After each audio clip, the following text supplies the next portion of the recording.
Hello, my friend. I'm so glad you're joining us for this episode of the E&M Pod. Today, we're talking to award-winning author Lore Ferguson Wilbert about her amazing book that I enjoyed as one of my favorite books of 2024, The Understory, An Invitation to Rootedness and Resilience from the Forest Floor. I don't know if you love trees and nature as much as I do, but Lori may love it even more. She is a native of lots of different forestry sites and has lived over 10 different locations and really has a huge heart for the Adirondacks and Pennsylvania, and really just allowing the narrative and metaphor of nature to help us understand how we can rewild our own relationships. If you're not familiar with the term rewilding, which is today's episode topic, I'm glad you pressed play. You're in for a treat because we're talking about how to do what we do in nature as a big picture. How do you get an ecosystem healthy again? We're talking about that in our culture. We sometimes desire that monoculture wherever we live in the world. And today, Lori, with her beautiful 9-wing 8 positioning, and also she'll talk about how her marriage has helped her to be more expansive, she reminds us that being a true follower of Christ means that we love the other, whoever and wherever they are. And I'm just so honored and touched to have her on the episode as she challenges me and probably you too as we're walking through holidays or whatever season you're pressing play on. It's not always easy to love that which is different and to help them to thrive. But as you can see in her episode with us today, even in the show notes, we're already talking about the reminders that chemistry is not always sameness and how to be still with people when there's hurt. And I know some of us have church hurt, some of us have extended family hurt, many of us have all of those things. And I hope that you will sit with us and just enjoy a rich conversation. Hey, it might even be in your marriage where you're like, gosh, the differences are just so big right now. So I invite you into this conversation, grab a cup of coffee, get cozy if you're in a wintry setting. And that's exactly what we're doing too. And just take a deep breath, but also before we bring Lori on, know that everything of hers is in the show notes. So you can get connected with her beautiful Sayable community, a huge community she has on Substack. You can get a hold of her books. You can see her award-winning Christianity Today info, but also just a quick breath for you to take that deep breath of awareness of where am I? What am I doing? It's the holidays, perhaps, while you're listening. Are you getting your self care? Are you getting your spiritual care? Are you getting your emotional care? Are you getting some relationship care? These are some spaces I'm just checking in with you about so that as we learn with Lori, you can be allowing yourself that reminder that you are going to ground yourself this week in the most important ways. Even if it's just little things, like I'm going to take 50 or 60 seconds literally to stop and to breathe and to allow myself to have some peace. And maybe today's episode is that peace for you, that you've just allowed yourself to listen to it while on a peaceful walk or you're driving and you're just focusing. So I hope that you will definitely continue to journey with us this week and this holiday. But right now, I'm so grateful for you as you join us right here with Lori. Lori, I am so thrilled to have you on the Enneagram and Marriage podcast. Thank you so much for joining us. Thanks for asking me and having me. Well, you are a busy lady, and yet you really work to be intentionally grounded as well. And our audience got to hear about your beautiful book a little bit before you came on, award-winning Mm. author here, guys. But tell us a little bit about you and your marriage. Everybody here loves hearing about relationships too, and you have a very unique pairing. Is it unique? I didn't know it was unique. Yes, yes. There's some 9-6s out there, but definitely I feel like with the 9-wing 8 and the 6-wing 5, it's a different animal altogether. So I want to hear Oh, how you guys met and a little bit I about your would love relationship. I would love to hear about why that's a different animal altogether. Yeah, we met at our church 10 years ago. He had been through a pretty hard divorce and really had just spent a couple of years just really digging down deep and healing and um drawing nearer to God. And we met kind of, like 2 years after that process. Mm. And we got married very quickly. We got married 3 months later. And with the blessing of every single person in our lives who knew both of us and just knew that this was, maybe a unique pairing, but also just like we worked really well together. We have a lot of similar interests and similar aims in life, but also We had thought deeply about a lot of the same issues, and we both had divorce in our story in a pretty painful way.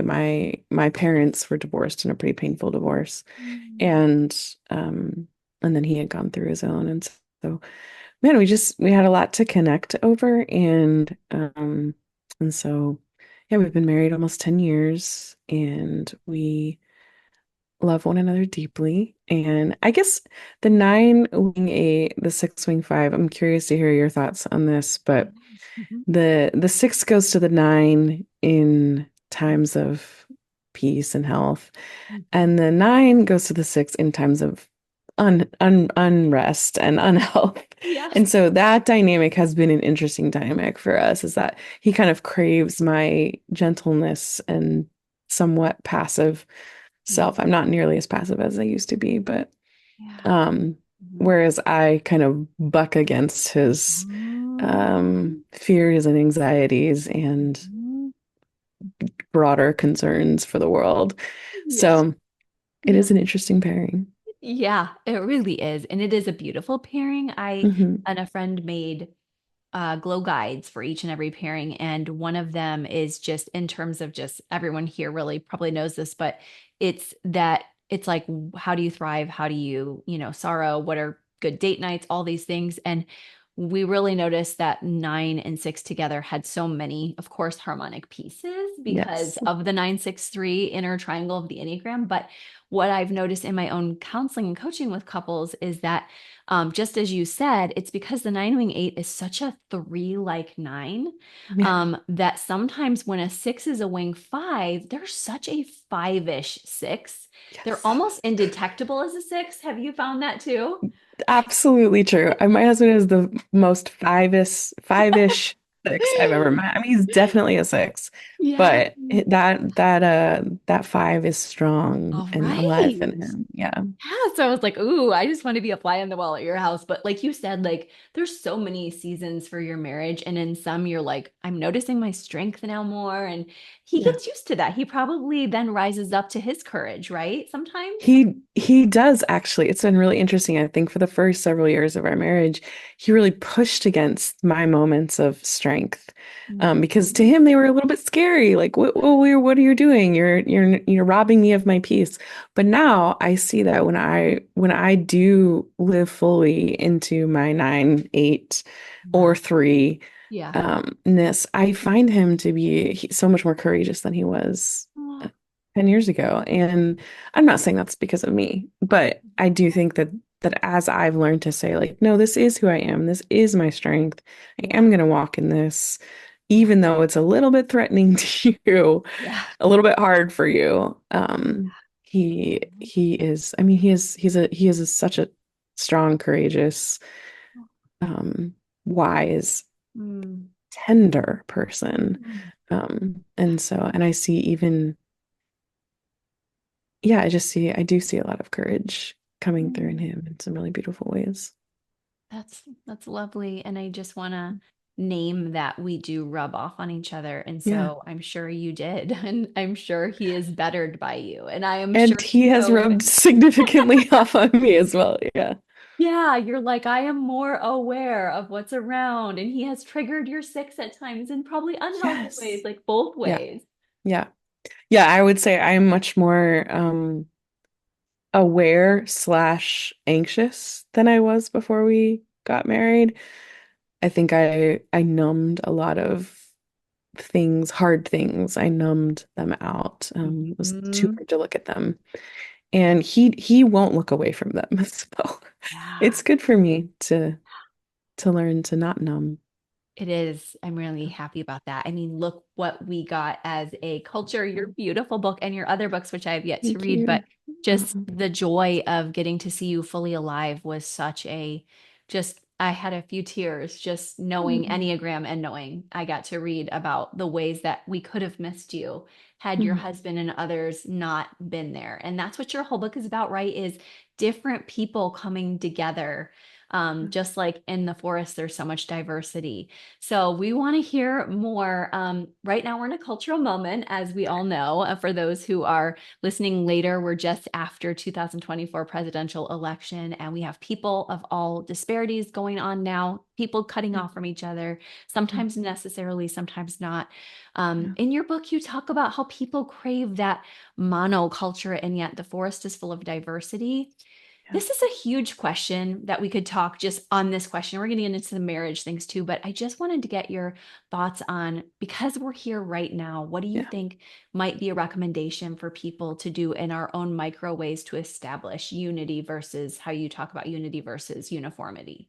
Yeah, I think there's so much in that question, and I'm sure you have a lot of wisdom there too as a therapist. But there was one quote from the book. It's not my quote; it's someone else's quote that I quoted, and it is from a writer named Emma Gannon, and she said, "We're social animals. We go with the herd that harms us the least." And that was such a good thing for me to remember. I think we can sort of have this, and as a peacemaker, I I think, naturally bent to that sort of kumbaya, let's all just get along. Mhm. But underneath that, let's all just get along, there's a lot more of me who craves the different. Like I want to be around people who are different, not Mhm. because I like the conflict that comes from that, but Mhm. because I'm interested in how do we not just be peacekeepers, but peacemakers? How do we become unified with someone without becoming like someone, just like someone? How do we make peace in the midst of differences? And how do we like, coexist in a symbiotic relationship with one another, even amidst so many differences? And so that is the question that we are asking. And for some people, they might hear that and say, no, we can't do that because that means we're getting along with people who are hyper this or hyper that, or, Mhm. believe this or don't believe this, or wanting to do this with children and wanting to do this with immigrants. Like Yeah. it is very much like an us and them culture. And we push against that idea that there's any Mm. virtue or goodness to be found in Yeah. the other. And I think when we do that, we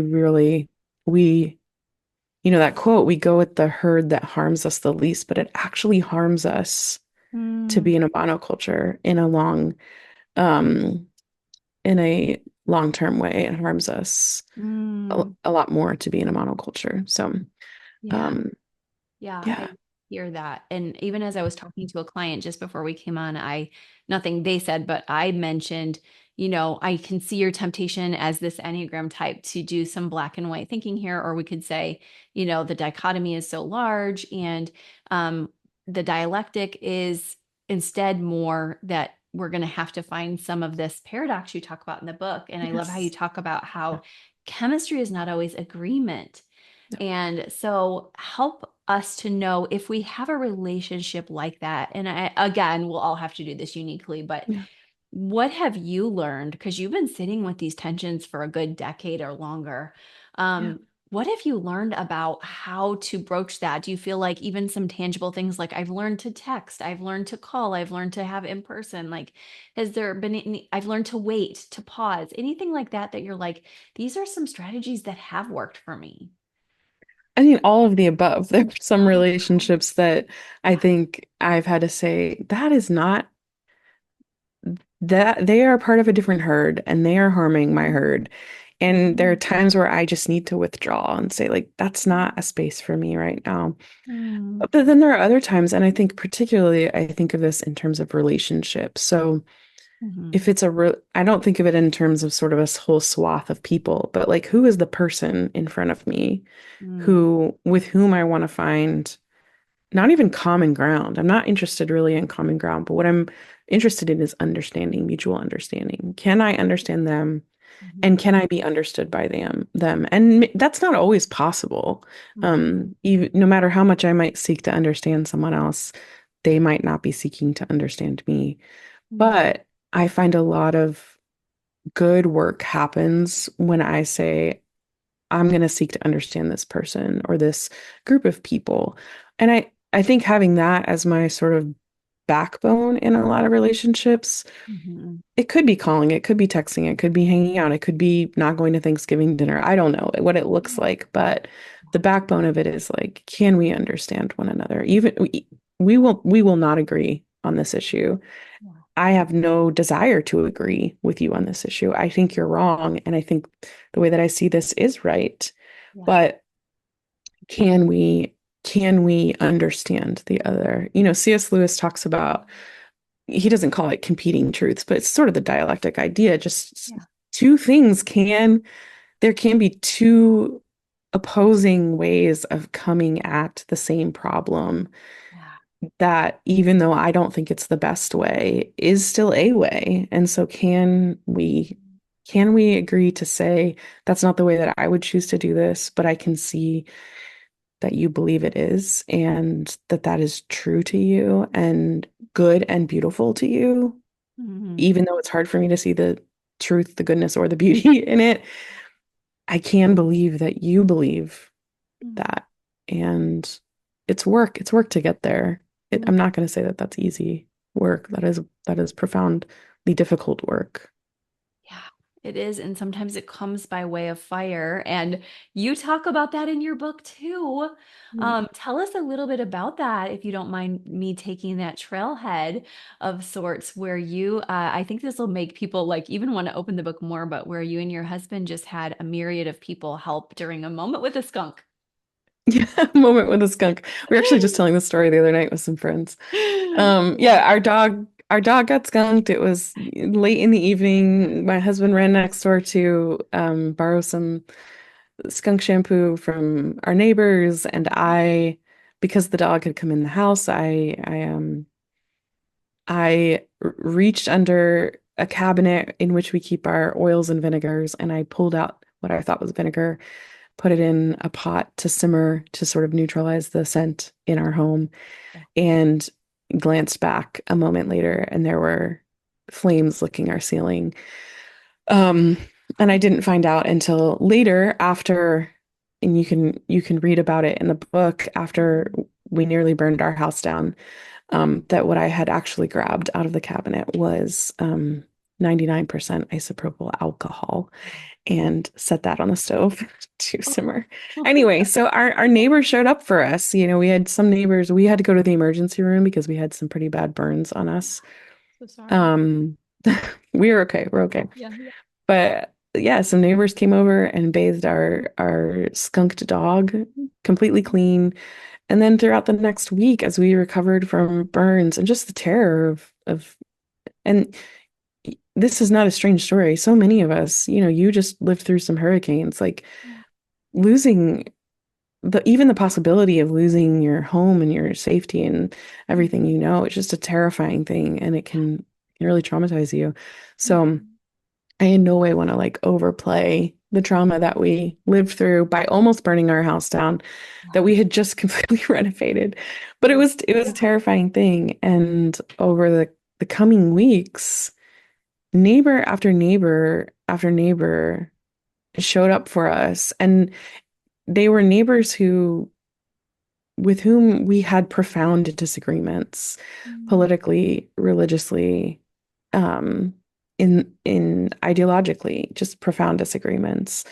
And it didn't matter when they showed up with, a pot of chicken soup or some meals for the freezer, or um, to bathe our skunked dog. Like, none of those things mattered.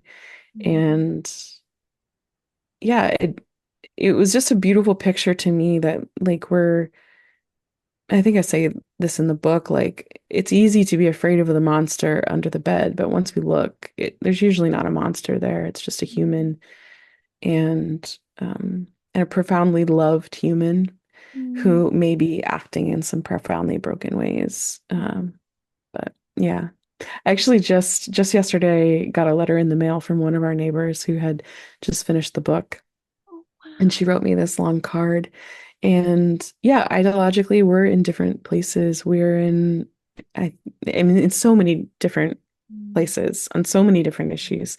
And it was the sweetest card. It was just Just having read the book, she said, I see you in a different way than I saw you, before. And that meant so much to me.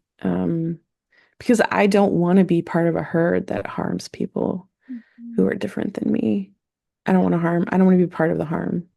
And sometimes I am, and Yeah. I can't help but be, but Yeah. I don't want to be. Yeah. Yeah. That's so well said. And I think each herd has different ways of blessing and hurting. Hmm. And I really got chills when you said that about the way she saw you differently. That Hmm. is so beautiful that she was Yeah. able to do that. That's every listener's hope here. That's my hope here, yours. And you talk about it in the book about can we see people apart from what they have done or undone? Hmm. I'm thinking, my son and I were doing logic this morning, and one of the verses in the book talked about how a wise person will listen to wise counsel and will hear and increase learning. And Yeah. it sounds like that's what you're saying also within that is hear the nonverbals, Mhm. not just the political pieces of your people, but also the stories, the backstory, the understory. You're Yeah. thinking about this with us in rich ways. Yeah. And sounds like you have so many ways of practicing it, and that they're probably going to continue to be a myriad of ways. You said a pause is sometimes something you do too, to just kind of pause and reflect on it. I feel like nines and other withdrawing types are pretty good at that. I know you have your eight as Almost well. too good. Almost too Yeah, good at it. tell But us about that. Like, how do you think you've learned to do more of a healthy pause instead of like a full withdrawal in every situation? I am learning. I would not say that that is a past tense Yeah, learned. yeah, that's good. I am always learning. And I think every different situation shows me how much more I have to learn Mm, about this. yeah. Yeah, even this past week, as you mentioned, we had a presidential election. Well, we had an election across the board, and a lot of really sad people and a lot of really happy people are the outcome on the other side of that. And there have been many times over the past week where I've just had to practice the pause. And then other times where I had to say, no, I'm not going to pause more than a beat here because I need to say what I know is true, what I know is true. Mm, Um, how have I learned that? I think it comes really naturally to me to pause. mm, mhm, I think the thing I've had to really learn and continue to learn is when to unpause the pause. mm, When to step out and say either I need to say this thing or I'm done being quiet or whatever it looks like, but to unpause the pause. mhm, And I think the the best way that that's come to me, where nines are in that gut center. And so learning to listen to our guts is so important. And everything, especially in the church, mm, is telling us not to listen to our guts. You like don't trust your heart, don't trust your intuition. But the more that I think about it, the more I'm like, no, Psalm 16 talks about the Lord speaking to us even while we're asleep. So even while I am asleep to my desires, asleep to my own self, or asleep to the desires of others, God is still speaking to me. The Holy Spirit is still within me. And so learning to identify that gut sense as the Holy Spirit and God speaking to me even through my mhm. sleepiness to so many things Yeah. has been, I think, one of the most profound gift I would just say, especially of my 40s, Mm, because I think I just was very much asleep to that sense mm, until probably the last 5 or so years. mm. And I don't know if it's just an age thing where you finally are like, I'm not doing that anymore, or if it's just being out of some of the environments that really, you know, hammered into my head how untrustworthy I was and how untrustworthy my heart was. And, you know, sort of, I call it like worm theology, like you're a worm Mhm. theology, but Yes. instead to know that I am loved, that the Spirit lives in me, and God is speaking to me even in the ways that my senses are dulled. God is still speaking and an active within me. So I think Psalm 16 has been just a really helpful Wow. passage for me Wow. around that. Thank you. That's just such a gift to all of our nine listeners. It's a huge gift to me as a nine parent, uh, parents of a nine. And I know it's the three sevens and eights, the official three sevens and eights who really need that pause the most. And you're saying for us, nines, fives, fours, others, we need more to unpause sometimes. But you really capitalized in a beautiful way that the gut types, that is their gift from the Lord, is that gut knowing. Just like for me, it's going to be the sifting through thinking, and you're just thankful that you have that. And for the Yeah. heart types, it's my niece ministered to me in a beautiful way this week, and just from the heart. And I just think of them as like that Mary Magdalene, just pouring out love Yeah. unabashedly. And I just love that you reminded every listener you have a gift. Listen to it, go with it, even if the church in their, your pastor or Bible study leader, somebody in that faith circle doesn't know that yet. You still have that awareness of yourself. You don't have to give yourself over to somebody who hasn't yet learned that. So thank Yeah. you for doing that work for yourself so we could hear that again. Yeah. I is somebody, you know, I don't know, in probably in grad school or something, we were talking about like what's the superpower of every Enneagram type. And I often feel like nines don't have a superpower. But someone was like, no, actually, nines have like they have this profound gift of accessing all of the other numbers. Like that is your superpower, that you can access all these other numbers in Yep. your sort of integrated, peaceful self. And that is when I find myself listening to my gut, Mhm. I'm accessing those other numbers. And so it becomes easy for me to get unstuck or unsilent or unnumb or whatever, because I'm able to listen and follow through and access.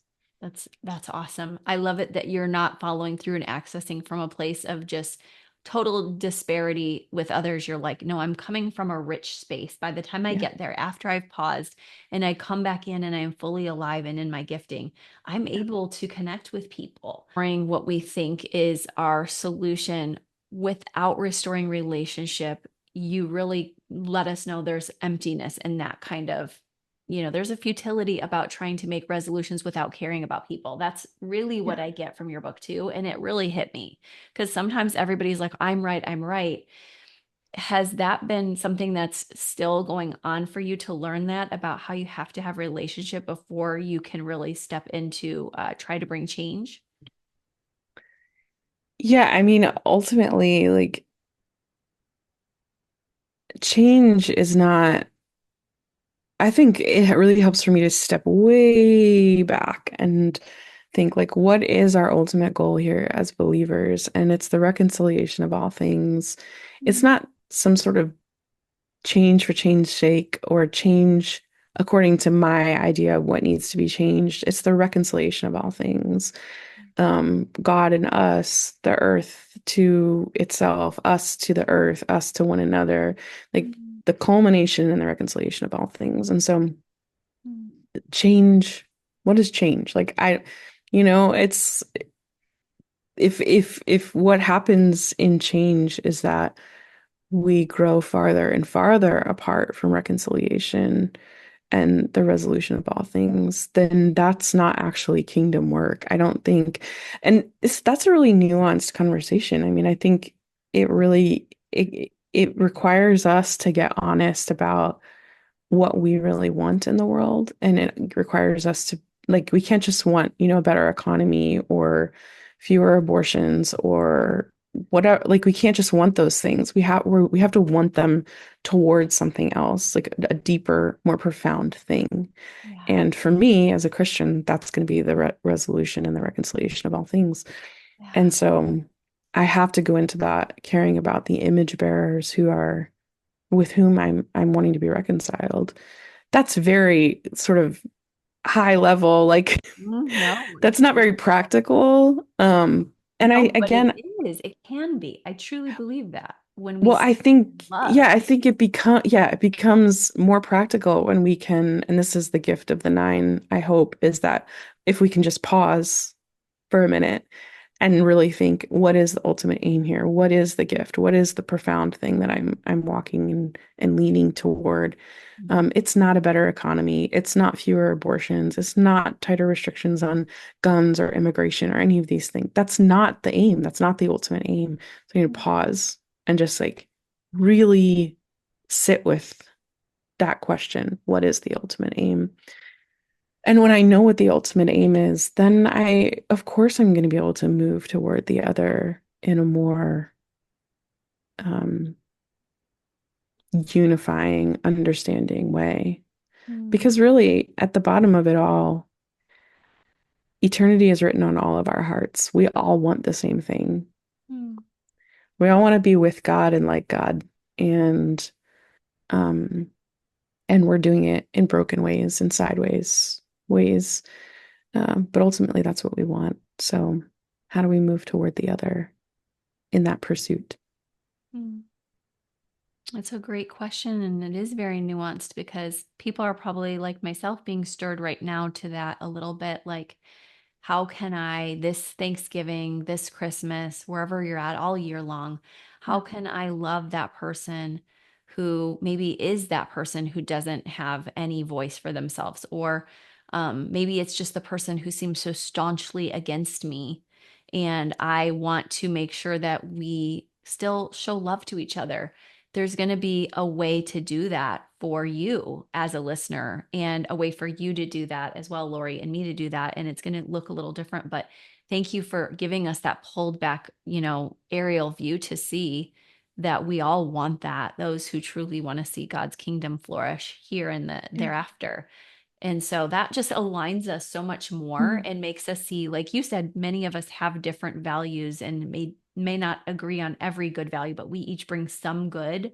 And hopefully, if you're not bringing good, you're stirred to hear us when we say bringing good also blesses you, which we try to say a lot on this podcast. Yeah. So thank you. I also know in marriage, you guys are working on this. You say rewilding is about relationships. What's happening below the ground will help heal the forest. Also, I'm assuming you're also bringing that to us in relationships when you talk about rewilding. Can you help us to understand that concept? And I know you go deeper in the book with it. Yeah, so rewilding is just kind of the process of restoring land to a more original, I'm not going to say its most original state because what was that and when was that, but a more original and healthy place. And in order to do that, we have to let some wild things grow. We have to let some unfamiliar things Mm, take root and it's a long, somewhat arduous process. It can take generations to rewild land after mhm, a disturbance event like a forest fire or flood or something like that. mhm, So yeah, I think I am learning to welcome the wildness in my life a little bit more, to welcome the unfamiliar things, the strange things, the feelings I don't like to feel, or the situations I don't like to be in, but to welcome them a little bit more. mhm. And I'm sure that shows up in our marriage at times. Yeah, yeah. You went on that journey, you said, when you started to let him help you to see the ways the world isn't safe. Yeah. Which I applaud in my seven wing six. I'm like, so glad you know this now. But yet I also know the other side of that. And so you're like, there are moments when I'm really grateful that he's helped me. And then other moments where I'm like, but was it really help? So, but like you said, we can't Yeah. always see like the whole big picture. So it probably is helpful for you to be grappling with other people's ways of doing life. And you're saying you've seen that in your marriage, it sounds like.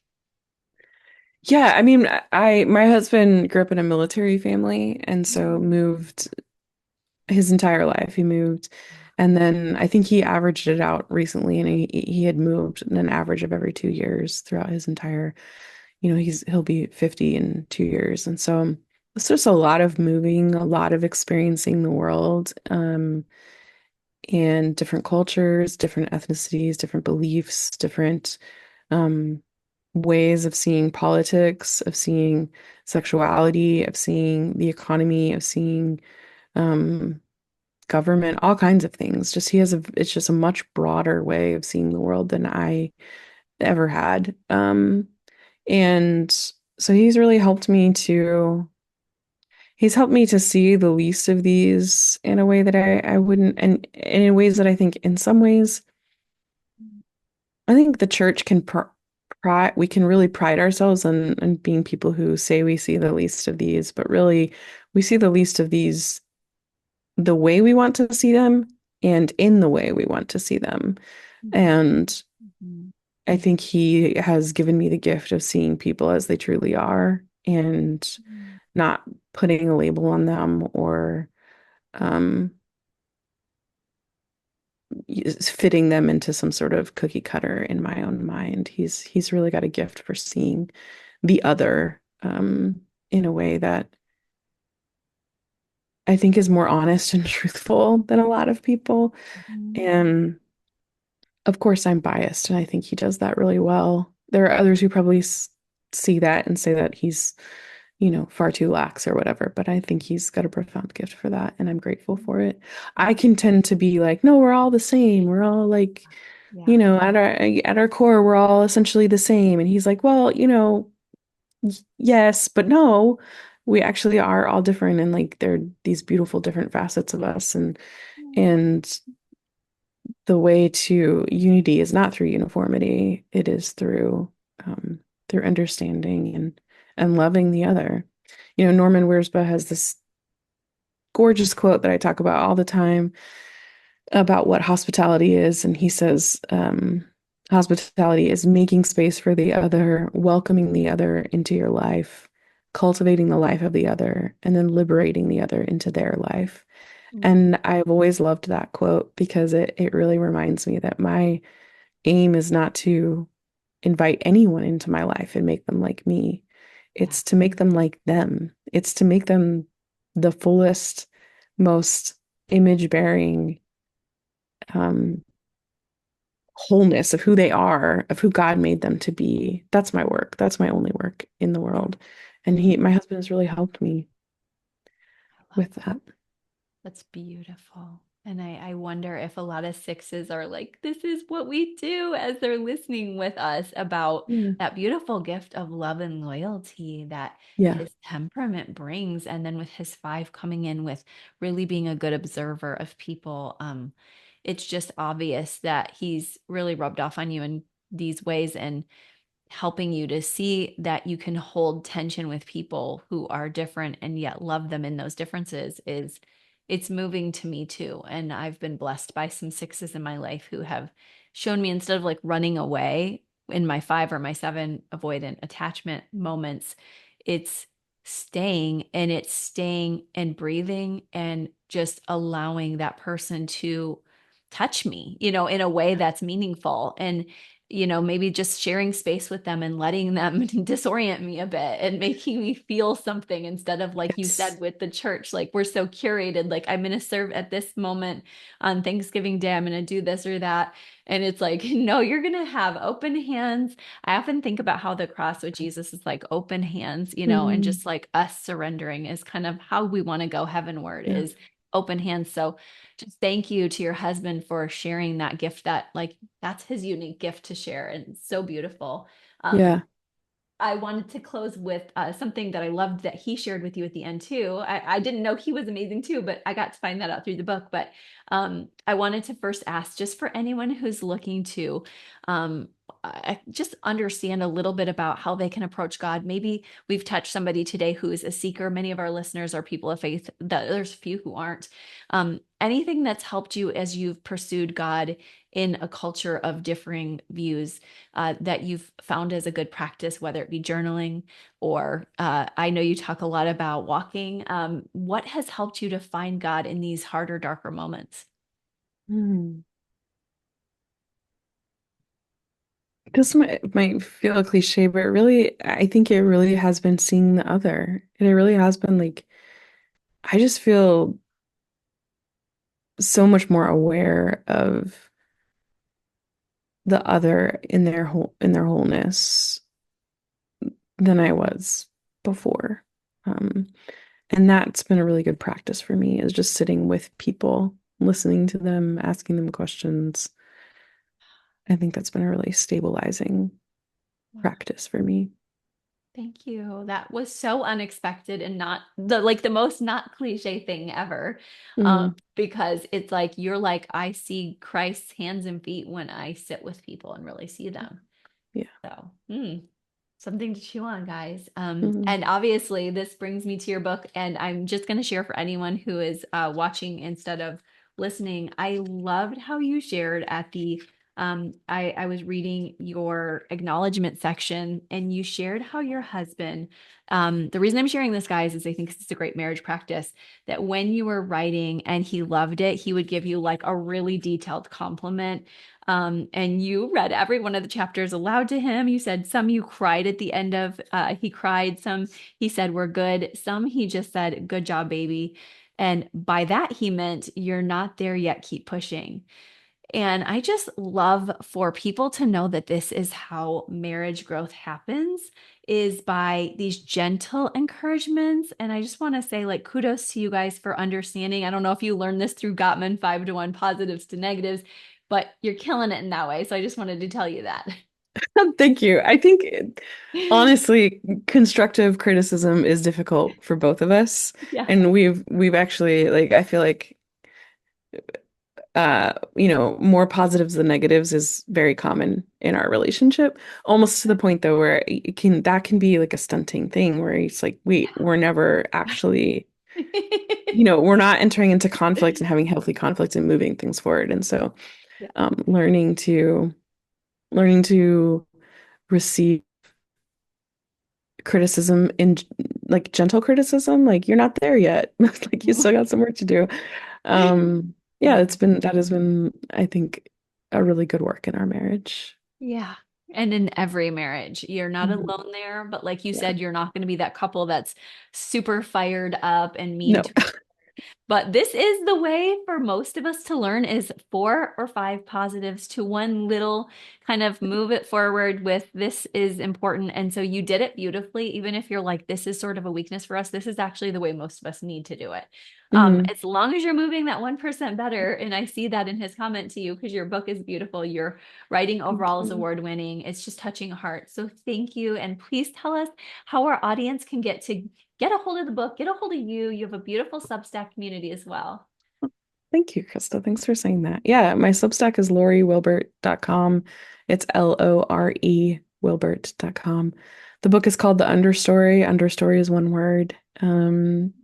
And people can find me on Instagram or I'm not really hanging out on most of the other social media places. Yeah, but that's where they can find me. Well, thank you for this beautiful, important work. And we've just had Thanks, such a Krista. blast today. So Oh, appreciate it. thank you. Thanks. Thank you so much for joining this conversation today. I loved the richness of Lori's reminders for us. I was highlighting with you guys and highlighting the quote, the way to unity is not through uniformity, it is through understanding and loving the other. So let that be a good word to us today and allow ourselves to truly grow in love, even if it means, again, having to take a few breaths, having to pause, and challenging ourselves to do something a little bit expansive and offering as much grace as we can. Okay, I'll talk to you guys soon. Bye bye.